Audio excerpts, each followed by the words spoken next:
Saudara dan saudariku yang kekasih, Salam, selamat berjumpa dengan Forum Katekismus.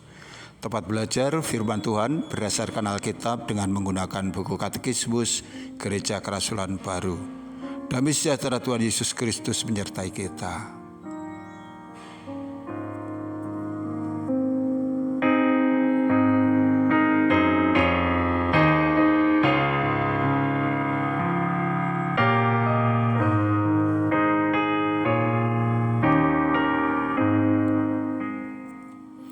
Saudaraku, kita sampai pada soal 157 bagian D. Dengan perumpamaan apakah Tuhan Yesus menggambarkan tentang kedatangan anak manusia? Kedatangan anak manusia ialah kedatangan Kristus sendiri. Ia yang kini ada di surga akan datang kembali ke bumi untuk mengambil para miliknya. Berkaitan dengan itu, Tuhan memberi petunjuk kepada manusia agar mereka dapat mempersiapkan diri, berwaspada terhadap berbagai usaha yang ingin menyesatkan, dan agar manusia tidak hidup larut dalam mengejar kesenangan duniawi semata. Perumpamaan tersebut antara lain tentang hamba yang setia menanti tuannya dan kedatangan pencuri di waktu malam yang tercatat di dalam Injil Lukas pasal 12 ayat 35 sampai dengan 40 di bawah judul berwaspada. Hendaklah pinggangmu tetap berikat dan pelitamu tetap menyala. Dan hendaklah kamu sama seperti orang-orang yang menanti-nantikan tuannya yang pulang dari perkawinan, supaya jika ia datang dan mengetok pintu, segera dibuka pintu baginya. Berbahagialah hamba-hamba yang didapati tuannya berjaga-jaga ketika ia datang. Aku berkata kepadamu, sesungguhnya ia akan mengikat pinggangnya dan mempersilakan mereka duduk makan. Dan ia akan datang melayani mereka. Dan apabila ia datang pada tengah malam atau pada dini hari dan mendapati mereka berlaku demikian, maka berbahagialah mereka. Tetapi ketahuilah ini, jika tuan rumah tahu pukul berapa pencuri akan datang, ia tidak akan membiarkan rumahnya dibongkar. Hendaklah kamu juga siap sedia, karena anak manusia datang pada saat yang tidak kamu sangkakan.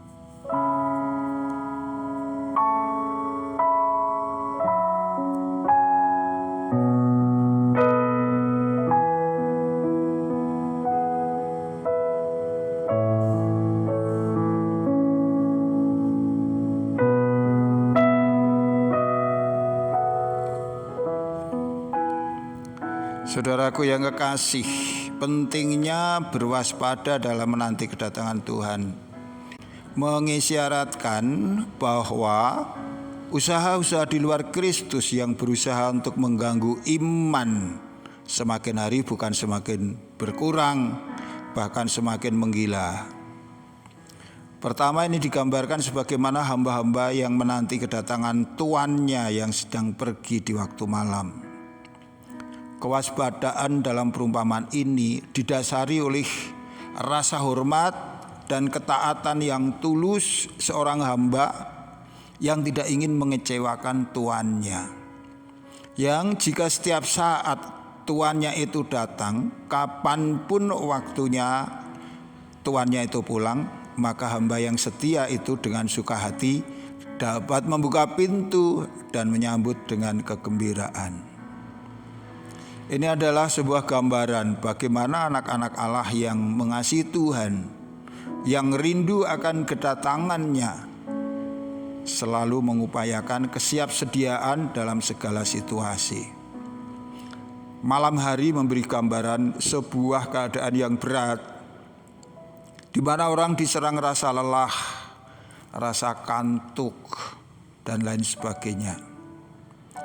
Jika orang tidak memiliki kesungguhan untuk berjaga, maka sewaktu-waktu dapat jatuh tertidur dan melewatkan dengan sia-sia waktu penting untuk membukakan pintu dan menyambut tuannya dengan gembira.